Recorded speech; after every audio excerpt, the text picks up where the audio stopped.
Khan sir के PDF में हम लोग पीछे पढ़े गांधी युग में गांधी जी के बारे में जाने। अब हम आगे रॉल एक्ट एक जालियांवाला बाग में पढ़ते हैं। तो इनका जो पीडीएफ है एग्जाम बेसिस पे रहता है, तो इसको देखिए, सुनिए और बार बार पढ़िए पीडीएफ को। तो एग्जाम बेसिस पे आता है, एग्जाम में ही रहता है लगभग सब यही। तो आगे रॉलेट एक्ट के बारे में जानते हैं।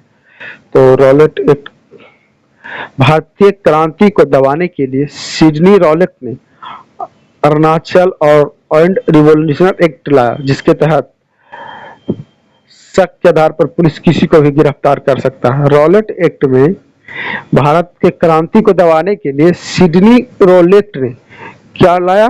तो अरुणाचल एंड रिवॉल्यूशनरी एक्ट लाया, जिसके तहत शक के आधार पर पुलिस किसी को भी गिरफ्तार कर सकती है। इसके बिना दलील, बिना अपील, बिना वकील का कानून इसको बोला जाता है। किसको? रॉलेट एक्ट को। गांधी जी ने इसे क्या कहा? काला कानून कहा। इसी कानून के तहत पंजाब के दो नेता सैफुद्दीन किचलू और सत्यपाल को गिरफ्तार कर लिया गया था। इसके बाद है जालियांवाला बाग हत्याकांड 13 अप्रैल 1919। तो रॉलेट एक्ट के विरोध में अमृतसर के जालियांवाला बाग में लोग इकट्ठा हुए। यानी सैफुद्दीन किचलू और सत्यपाल मलिक को जब गिरफ्तार किया गया रॉलेट एक्ट के तहत, तो उस एक्ट के विरोध में अमृतसर के जालियांवाला बाग में लोग इकट्ठा हो गए। इस समय भारत का गवर्नर जनरल जेम्स फोर्ड था। इस समय भारत का जब जालियांवाला बाग हत्याकांड स्टार्ट हुआ तो उस समय गवर्नर जनरल जेम्स फोर्ड था। और पंजाब के लेफ्टिनेंट गवर्नर ओ डायर ने गोरखा रेजिमेंट के ब्रिगेड आर डायर को जालियांवाला बाग भेजा। मतलब पंजाब का जो लेफ्टिनेंट गवर्नर कौन था? ओ डायर था, जो कि गोरखा रेजिमेंट के थे।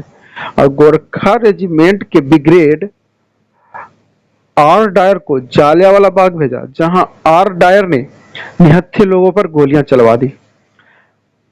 और उसके बाद हंसराज नामक भारतीय ने जालियांवाला बाग की सूचना अंग्रेजों को दी थी। मतलब जालियांवाला बाग में जब लोग इकट्ठा हुए तो वहां के बारे में जानकारी किसने दिया? तो हंसराज ने दिया। तो जालियांवाला बाग नरसंहार का कारण पूरे भारत में विरोध हुआ। जालियांवाला बाग नरसंहार के कारण पूरे भारत में विरोध हुआ।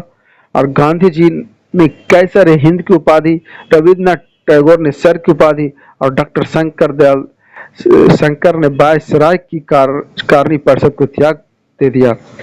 गांधी जी ने कैसर हिंद की उपाधि लौटा दी और रविन्द्रनाथ टैगोर ने सर की उपाधि लौटा दी और शंकर नायर ने वायसराय की कार्यकारिणी परिषद से त्याग पत्र दे दिया। कांग्रेस ने इस घटना के जांच के लिए मदन मोहन मालवीय के नेतृत्व में एक समिति बनाई। मतलब जालियांवाला बाग में जो हत्या हुई उसका जांच के लिए मदन मोहन मालवीय के नेतृत्व में एक समिति आई। इस समिति को कहा गया कि जनरल डायर द्वारा जल्दीबाजी में लिया गया मूर्खतापूर्ण कदम था।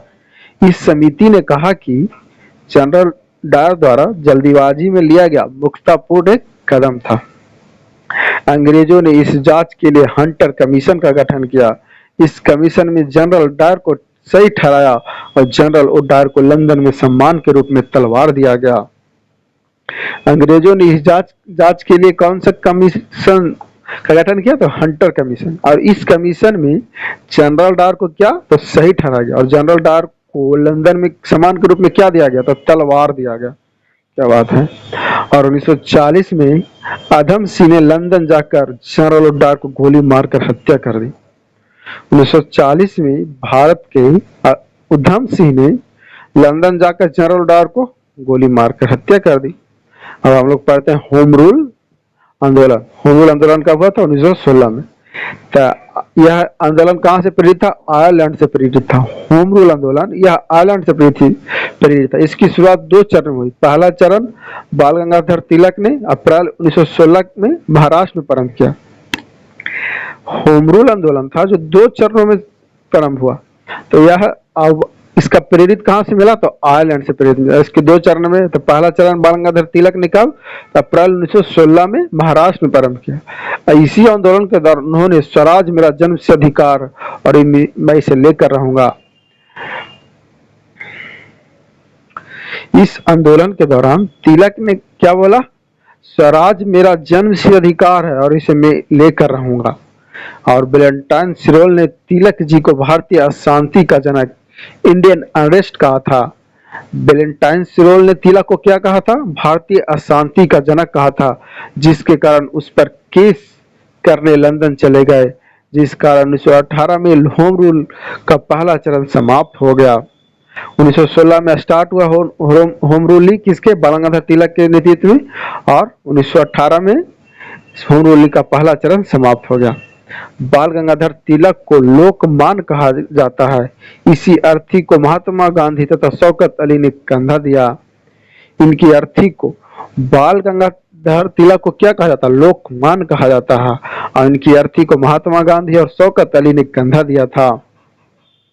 होम रूल का दूसरा चरण सितंबर 1926 में एनी बेसेंट ने प्रारंभ किया।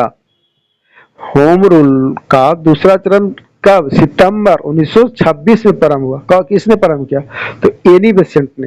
अब पहला चरण बाल गंगाधर तिलक ने 1916 में, और 1918 में पहला चरण समाप्त हो गया, और दूसरा चरण सितंबर 1926 में एनी बेसेंट ने प्रारंभ किया। और इसका होम रूल आंदोलन पूरे भारत में फैल गया, किंतु अंग्रेजों ने एनी बेसेंट को गिरफ्तार कर लिया। एनी बेसेंट का होम रूल आंदोलन पूरे भारत में फैल गया, लेकिन अंग्रेजों ने एनी बेसेंट को गिरफ्तार कर लिया, और जब 1918 में उन्हें छोड़ा तो होम रूल पूरी तरह से समाप्त हो चुकी थी। होम रूल का उद्देश्य प्रांतीय स्वायत्त राज्यों का स्वशासन था। अब आते हैं खिलाफत आंदोलन। खिलाफत आंदोलन के बारे में थोड़ा जानकारी बताते हैं। तो प्रथम विश्व युद्ध के दौरान अंग्रेजों ने मुसलमानों को यह वादा किया कि वे तुर्की का विभाजन नहीं करेंगे। प्रथम विश्व युद्ध के दौरान अंग्रेज ने क्या बोला? कि मुसलमानों से यह वादा किया कि वह तुर्की का विभाजन नहीं करेंगे, किंतु प्रथम विश्व युद्ध के बाद अंग्रेजों ने तुर्की का विभाजन कर दिया। जो बोला उस पर कायम रहा ही नहीं, और उसे आपस में बांट दिया। इसका विरोध तुर्की के खलीफा ने किया। इसी विभाजन के विरोध में खिलाफत आंदोलन प्रारंभ किया गया। खिलाफत आंदोलन को मोहम्मद अली और शौकत अली ने शुरू किया था। खिलाफत आंदोलन को किसने शुरू किया? तो मोहम्मद अली और शौकत अली ने शुरू किया। अखिल भारतीय खिलाफत की बैठक दिल्ली के फिरोज शाह कोटला मैदान में हुई। 23 नवंबर 1919 को इसकी अध्यक्षता महात्मा गांधी ने कर दिया।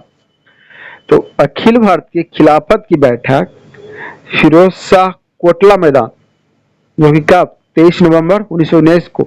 इसकी अध्यक्षता किसने की? महात्मा गांधी ने कर दिया। अंतर्राष्ट्रीय दबाव में आकर अंग्रेजों ने तुर्की के विभाजन को रद्द किया, और भारत में भी खिलाफत आंदोलन समाप्त हो गया। महात्मा गांधी को मुसलमानों का भी सहयोग प्राप्त हो गया। महात्मा गांधी को मुसलमानों का भी सहयोग प्राप्त हो गया। वीडियो अच्छी लगी तो लाइक एंड सब्सक्राइब करें।